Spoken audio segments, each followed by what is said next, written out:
My guest today, Andy Price, who is the CEO of the Grand Canyon Council, has been involved with Scouts and Scouting America, had to make sure I get their name right, for over 30 years, embodying all of the values and the language that it means for such a great organization.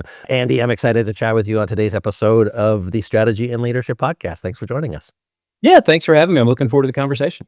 So tell me a little bit about your leadership philosophy. How do you think about leading a nonprofit organization? How do you think about leading your team and people? I noticed that you were just recently recognized by the National Council as one of the top councils in the country for program marketing. In order to do that, you need to work really hard, get people engaged. Tell me about how you think of being a great leader on a day-to-day basis.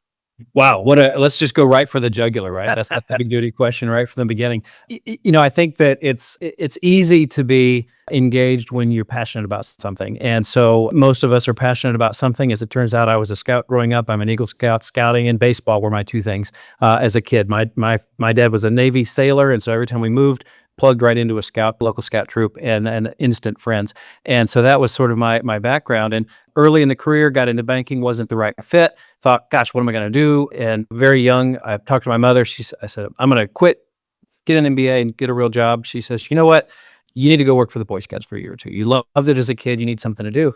And the plan was 2 years, graduate school and a real job. And what I found was this is really validating work. It's exciting work. It's hard work and it's real work. And just earlier today, I was talking to somebody who came into scouting from a corporate world, and we were talking about corporate versus nonprofit work. And arguably working in nonprofits is more difficult, more challenging for a variety of reasons than working for profit. We lead volunteers. Volunteers can take it or leave it. They can walk away and say, I don't want to do that. Employees, if they want their paycheck, they have to do, whatever's told from leadership. And so I think that basis of being passionate about what we're doing, being enthusiastic, excited about everything that we do every day seems like it's problem solving, trying to figure out and solve problems. That makes it fun for me. And I think because it's fun and because I care so much about what we're doing, that informs my leadership philosophy. That informs how I come to work every day, the energy that I bring, the trying to grow. How do we take this and take it to the next level? Whatever we're at, whether we're looking at the market share, we're looking at the fundraising, we're looking at the state of the camps and the infrastructure, whatever it is that we're looking at, how do we make it better tomorrow? That, I think, resonates with who I am as a person. And because I'm passionate about what we're doing, it's easy to keep that alive. And many decades later, I didn't leave after 2 years. I didn't get the MBA and get a real job. I found out I have the real job. And originally from Atlanta, never thought I'd leave Georgia, let alone go to Texas and ultimately here to Arizona. So I think that all of that tied up in a bow sort of informs the direction that I take and the energy and the approach that I take to leadership in what we're doing. I love that. I mean, for you to be successful, you to be moving in, the passion, purpose, and then also the mission alignment, you lived it, you were it, distinct from somebody who said, hey, a job is a job. And not to say that executive directors, CEOs, great leaders, have to be that connected to an organization. But obviously, the storyline, the through line is clear. And then, now as you move forward to both improve the experience for Scouts, to be able to support the sustainability of the organization and to grow the awareness, because not everybody knows what Scouts are, and also Scouting America, not Boy Scouts of America. So that interesting, the rebrand and repositioning, I think, is critical. What are some of the things that excite you now as a problem-solving leader? Are you tackling all of those challenges? Are there other opportunities and things that you're looking for? What do you like biting into? And then, we'll go from there. Yeah, I'll tell you what I'm really excited about is that we are finally digging into turning around scouting in the state of Arizona. I was brought here 6 years ago to turn things around. We lost in Arizona one of our major partners. It resulted in a loss of about 65% of our members, about 90% of our revenue. I was brought in, my predecessor retired and said, hey, we got to turn this thing around. We've got far too many kids in Arizona and far too few scouts in Arizona. We want to change that. And it's been an interesting few years. COVID impacted all of us in so many different ways. It's hard to believe 5 years later, we're even saying the word COVID still. And then also the national organization went through Chapter 11 financial restructuring so they could deal with historic incidences of sexual abuse from the 50s, 60s, 70s, 80s, whatnot. Issues that had been largely solved but had to be reconciled. And those headwinds thwarted our ability to execute on the turnaround. Now that that's all behind us, we're executing. And as somebody who relishes problem solving, strategic thinking, really thinking through, we want to get there. How do we get there? Right? Sometimes the straight line on the map doesn't get you there. It might take you up and over a mountain or down and through a canyon. How do we get where we're trying to go as quickly and as efficiently as we want to? And so I'm excited about that. And we've added some staff this year. We've got a very forward-looking board, a very sort of business-minded board that understands we've got to invest today to have a return on the investment, a dividend tomorrow. We look at ourselves like a business. You know, if I compare our organization to the coffee shop across the street, they take the inputs of capital, labor, whatnot, and they spit out dividends for the investors. In our case, we take the inputs of labor from volunteers and staff, camps, financial resources, and we spit out dividends for society. But we have to operate like a business. And so for me, as somebody who had a little bit of business background and then a lot of nonprofit background, I love the fact that we run this thing like it's a business with dividends payable to society at large. Yeah. What I love about, and I'm seeing this as a trend, is nonprofit, formerly executive directors moving into CEOs to support that more business minded, but thinking more aggressively. And I consistently say businesses should think more like nonprofits and nonprofits should think more like businesses. And you look at like the output, what distinct from a dividend, you think of, you know, the benefits for humanity and society, et cetera. If you are in it, or generally, how do you think about your impact model? You know, it's one of those things of saying, hey, we do a lot of work. How do you measure to that quantitatively, qualitatively, and for our listeners to think about, hey, how they can incorporate more impact, more benefit to society, whatever kind of organization they're in? You know, many, many decades ago, I think United Way came up with this nationally, but this concept of what we call a logic model came about. And it really got to, I think, the core of what you're asking is we take inputs as a nonprofit organization. We take inputs, charitable dollars from foundations, from donors, you know, wherever money comes from. What is the return on that? What is the dividend? What is the output for society? One of the things that's great about our scouting organization is much of what we do is quantifiable. It's objective. We can measure how many kids are in the program. We can measure how many of them go to spend a week at summer camp. We can measure how many of them work through the rank progressions, become scouts, tenderfoots, first class, Eagle Scouts, how many merit badges they earn. And we know the requirements that go into the different badges, the community service, the learning about vocational, avocational subject matter, and all.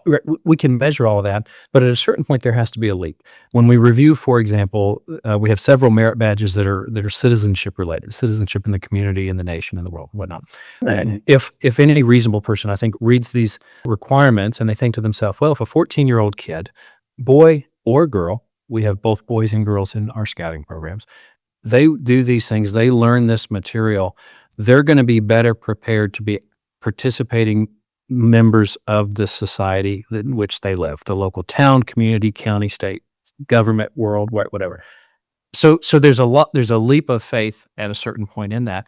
But what we do is we measure, you know, how many kids are in scouting, how many badges are earned, how many camping nights, how many hours of community service. And we know that kids that do these things are going to be more productive. They're going to be better prepared for life. In fact, that's one of the taglines, prepared for life, that we use in scouting. The nice thing is, as an organization that's 115 years old, we know, we have seen in ourselves, in loved ones, in people in our community who have benefited from scouting, and then they go on to be leaders and do things that are important in our society. We now have research, Tufts University, Harris and Associates, and various other external, you know, third-party objective organizations have done research on scouting and its outcomes to confirm what we know anecdotally. Kids that are involved in scouting, especially if they're involved in scouting for 5 or more years, and I don't remember the statistics off my head, but dramatically more likely to finish high school, to finish college, to be contributing members of society, to have gainful economic employment, all these things that we want, not only for our children, our loved ones, our family, but for our neighbors, right? For our community at large. We want everyone to be contributing to society and economically, successful. We solve a lot of society's ills when those things are accomplished. And we know that more kids involved in scouting, it helps to accomplish that. I think first of all, phenomenal that within your system we'll use the word gamifying. That's, I'm sure, not the reason that it was created, but to support a progression within the organization, whether duration or value or skills based, but by looking at the correlation between that and like actual outcomes. And I find it interesting, just the nature of business. And, I'm not as senior as other leaders is the word I was trying to use there, but looking at like the different business cycles. And maybe a couple of years ago during that COVID time, you look at new grads, you looked at high school students, and you're saying like the skills gap was real compared to me, like a millennial born in the 80s, pre-internet. I had to live and learn a lot of different ways, and grateful for all my community experience. And as a C student, wanted to put myself out there as much as possible because I was not relying on my grades. And so looking now and saying, hey, how are we training kids in an era where they'll be expected to do brand new technological things, but also have an awareness and understanding, and this is my belief, of like agrarian principles and self-sustaining and the ability to farm or do whatever. Like, I think that there's to be a lot of skills that are going to be back in style. And I think that getting back to those principles of what prepares you for a human being as an individual and as a member of society. I think an organization, this is not a promoted post, by the way, everybody, but I think fundamentally good skills, training people on the right things will only have positive impact in our communities. So I love you doing that. I love that there's a structure for it. And it's just good that you have outcomes based to look at it so that with clear satisfaction at the end of the day, I have supported, I don't know, how many is it, Andy? Like hundreds of thousands? Goodness, yeah, many hundreds of thousands of kids. I've worked in 5 local councils, 3 different states. At this point, hundreds of thousands of kids. Absolutely. That's awesome. And I think that at the end of all of our respective careers, hopefully we have the opportunity to look back and say, hey, what is the impact I had? Like, of course, I wake up every single day looking to maximize shareholder value. And there's additional things that make my heart sing and being able to support individuals, teams, and all that kind of stuff. And so hopefully for you as well. Andy, as you look forward to the organization moving into this new time, lots of opportunities for the organization, some of those headwinds disappearing, hopefully into tailwinds. What are you challenged with moving forward? What do you see as the next challenge that you're looking forward to taking on, either personally, professionally, or otherwise?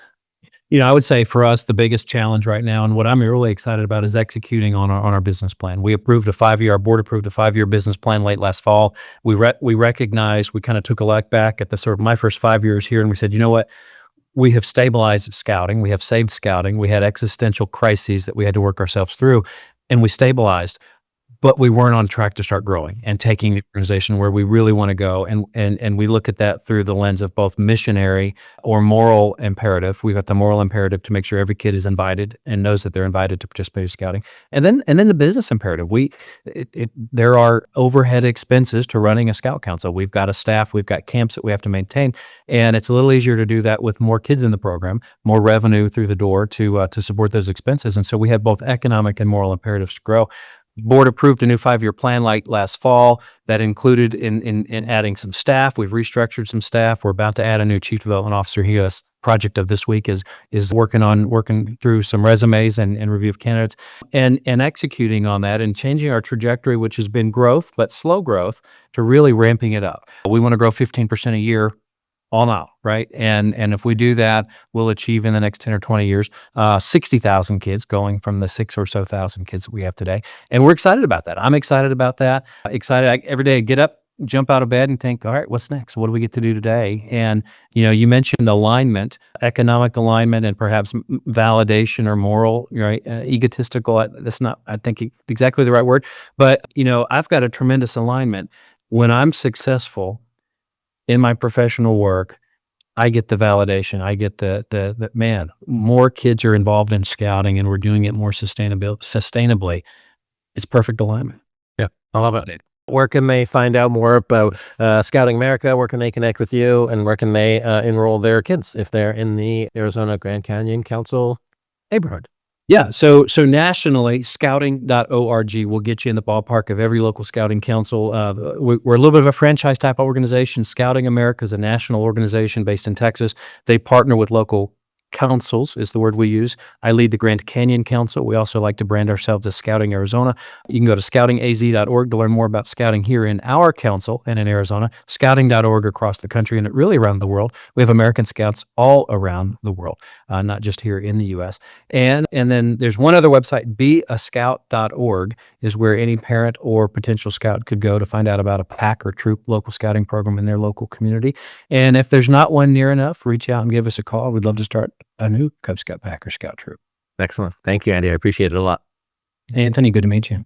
Folks, my guest today, Andy Price. One of the things that I'm left with as we talk about this, like all organizations, we want to do good things. We want to make money. And those two things have to work together. And some organizations, as we are in 2025, are going into a crisis, and some into 2025 are coming out of crisis. And you have to ensure that your strategic plans, your organization, your people, your culture, and anything else like kind of below the surface needs to be aligned to be able to do that. And so I look forward to what comes out of the future of Scouts of America, because I think that there's just a lot of potential for society, for people, for great leaders inside the organization. For anybody that's in their early stage career, opportunities to contribute, to support. You learn a lot about yourself as a leader. I did St. John Ambulance to cadets when I was younger, so it was first aid, but it was marching, and those two things put together, it taught me a lot of stuff that I think supports me as an individual now. So being put into places, into opportunities to develop oneself professionally, personally, in the community, I think is always a good investment. Listening to this podcast, hopefully a good investment. If you did think so, be sure to subscribe, be sure to like, be sure to share, and help just more people get what they want out of life and work.